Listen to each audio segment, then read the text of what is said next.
If you're not enrolling at least 25 to 50% of people into your $5,000 to $15,000 coaching programs on the very first conversation, you are doing something wrong. And most of the time, it's not objection handling, it's not how you're presenting the price. The sale is actually won or lost in the first 10 minutes of the call. And sometimes even in the 10 minutes before you get on the call. So today I'm gonna give you the ultimate sales call opening script for coaches and anybody selling anything high ticket. This is battle tested, over 100,000 sales calls, and it's produced 9 figures in revenue in my business alone. So this is about selling your $5,000 to $15,000 offers on the very first call, no endless follow-ups. I'm Russ Ruffino. This channel is about how I built an AI-powered $100 million coaching company that fits in a backpack, and what I learned scaling our business past $1 million a month. I love my wife, I love my life, and hopefully you can learn something from all this, but your results depend totally on you. Let's dive in. Now, before we start, I have this whole script already pre-written out for you. It is a fill-in-the-blank script that you can customize. All you got to do to get your hands on it is just comment the word script on this video, and I will send it to you. So do that now before you forget, and then keep watching. Now, what's interesting is that the difference between people who sell and people who don't usually has nothing to do with the script. It is what is happening underneath the script. So there's a critical skill that you need to develop, and it's called frame control. So if there were one skill that I could give you that would transform your ability to persuade, to coach, and to lead, it would be this. If you master frame control, you will be 1,000 times more persuasive in every area of your life. Successful people generally have excellent frame control. So what is frame?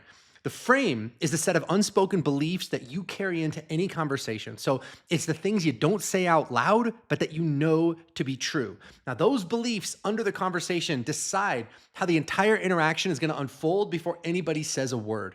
So regardless of script, regardless of the offer, the person with the stronger frame makes the sale and runs the company and gets the girl or the guy, right? Basically, all the people that you hate and are secretly jealous of, it's usually because their frame control is amazing.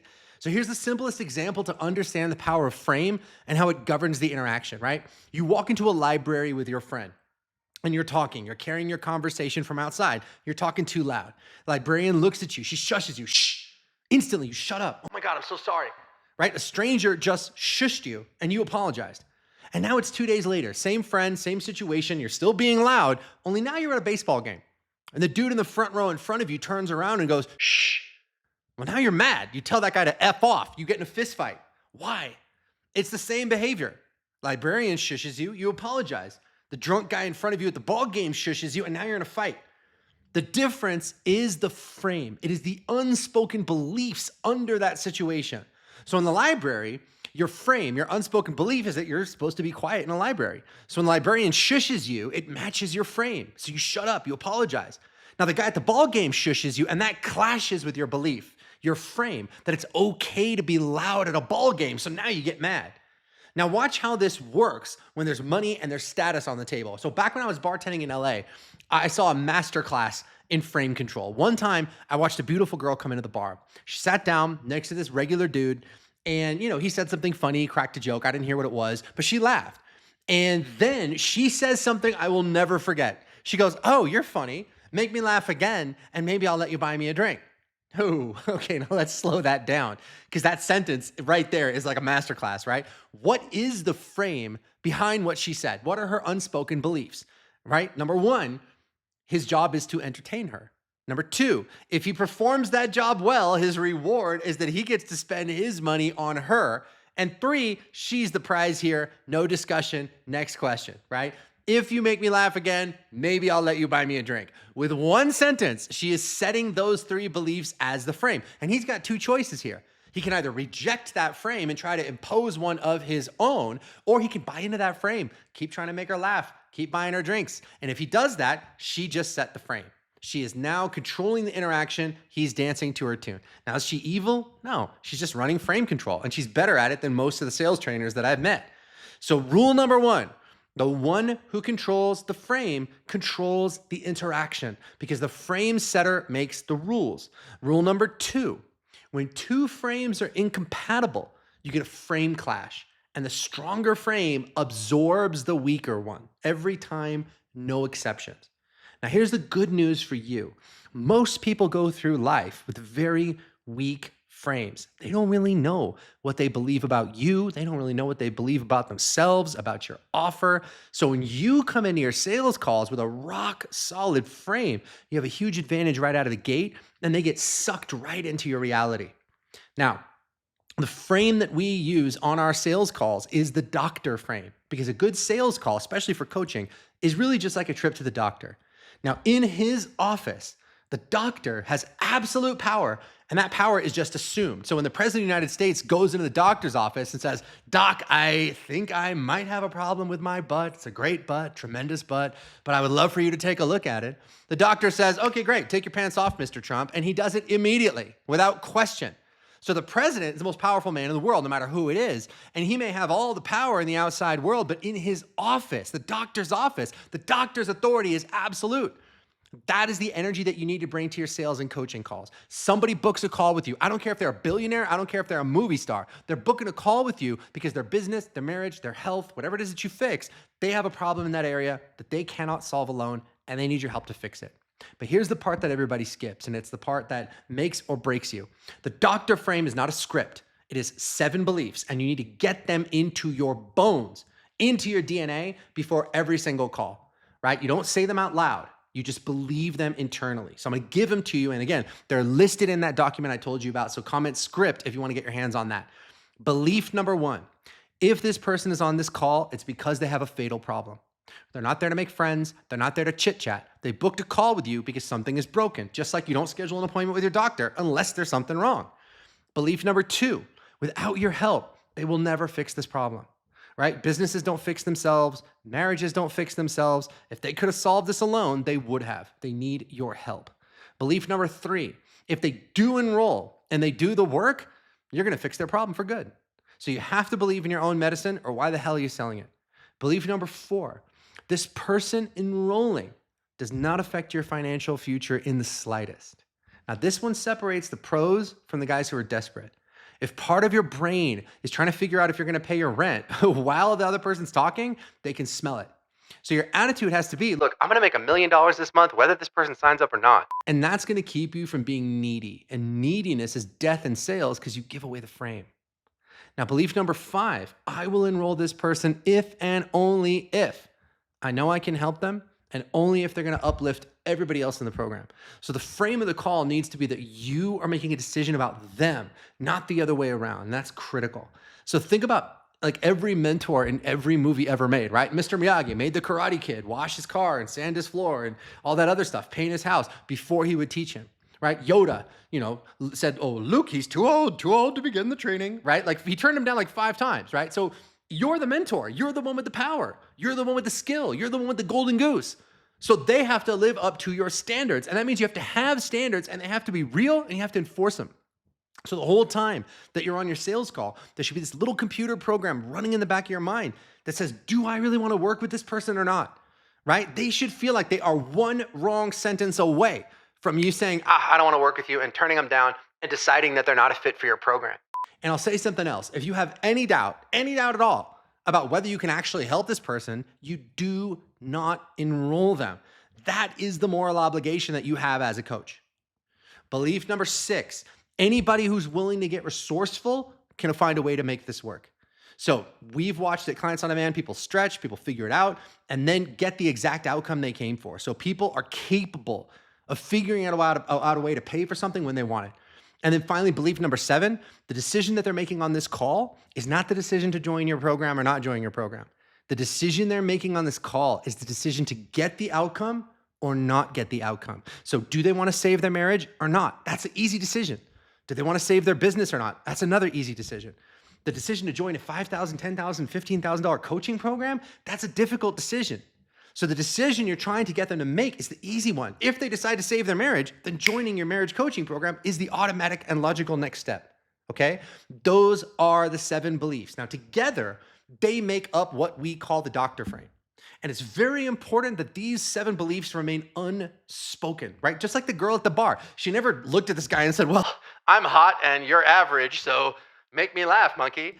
She doesn't say that, right? She just believes it so hard that he got sucked right into her frame. That is frame control. The stronger frame absorbs the weaker one. It's about who believes it more. And look, if you want a whole video just on frame control, because we could go on and on about this, just comment and tell me, because I could do literally like a whole video or a couple of videos just on frame control. It's incredibly powerful. All right, so you take 5 or 10 minutes before the call and you connect deeply to those 7 beliefs of the doctor frame. And that way, you're going into the call with a strong frame. You're not going into the call empty. All right, so now the call starts. What do you actually say? Well, the first phase of the call is rapport. You need to get into rapport with the other person. Now, it doesn't mean a ton of small talk. It doesn't mean a ton of chit chat. What it means is that you're going to pre-frame the call and you get on the same side of the table as the client, right? So that should only take 2 to 3 minutes max. Don't spend too much time here, right? Your doctor doesn't. You come in the office, he introduces himself. I'm Dr. Jenkins. He says, cool, tell me where it hurts, right? Right to business. The more your doctor engages in small talk, the weirder it gets. You sit there and you chit chat with your doctor for 20 minutes. It's like, bro, I got a sore throat. Are you going to help me fix it or not? So a little bit is okay, but not too much. And what you're going to do is you're going to pre-frame the call. And we say pretty much exactly this. Look, I want to make the most out of our time together. So let me tell you how this is going to be different from probably every other call you've ever been on. This is definitely not a sales call. It's just us getting to know each other. I want to get to know your business, what's working, what's not working, where you're trying to go. And look, my whole intention is just to see if we can help connect the dots, fill in the gaps. And just so you know, I'm really good at saying no. About 30% of the people that I talk to are just not the right fit. And I'm happy to tell you that. If there's a better direction for you, I will point you there. On the other hand, if we are a good fit to work together, we can talk about what that looks like. So let's just have a conversation. Sound good? You see what that does? Your prospects are coming on the sales call and they're braced to have an awkward conversation, right? Their guard is up. They got one foot out the door. And you just told them that you actually reject a third of the people that you talk to. And by the way, at Clients on Demand, we really do. So they understand that you are there to help them. You're there to help them make a good decision. And you're going to make a decision about whether they're going to work together, whether they're a good fit, and they're going to make a decision too. That's rapport. It's a couple minutes, right? Now we go to work. The next phase is called uncover the problem. And this is where the sale is actually made. Some people call this, discovery or whatever. We call it uncover the problem. So the sale is won or lost here, not at the end of the call when you're answering objections. The goal of uncover is 2 things. Number 1, we want to get crystal clear on what's really going on. And number 2, we want to ask questions and get them emotionally connected to what this problem is costing them. Now, to do that, we use open-ended questions: what, when, how, etc., not yes or no questions.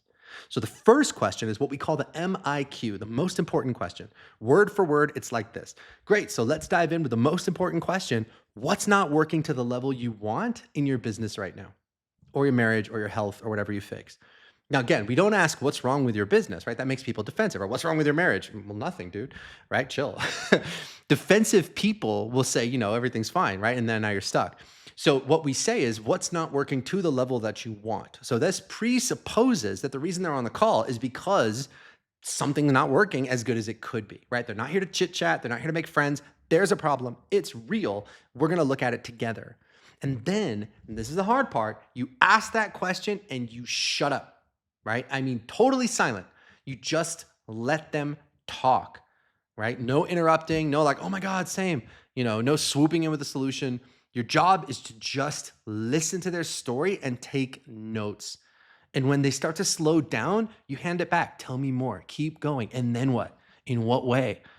Ask those questions to deepen things. Now, here's why this matters. And write this down. Describing is directing.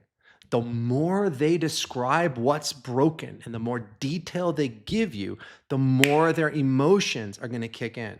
So every detail they give you about their failing business, their cold marriage, all the things they've done to lose weight that haven't worked, they are not just giving you information, they're connecting to the pain of that, right? They are building the sale for you. You just got to shut up and ask really good questions. You don't go into coaching mode or consulting mode. You just ask questions. Now, look, I'm not going to give you the whole exact question set here in this video. That would take too long. But again, if you comment script, I'll give you the whole thing, every question, fill in the blank just for you. Now, this is how uncover ends. And this is the iron rule.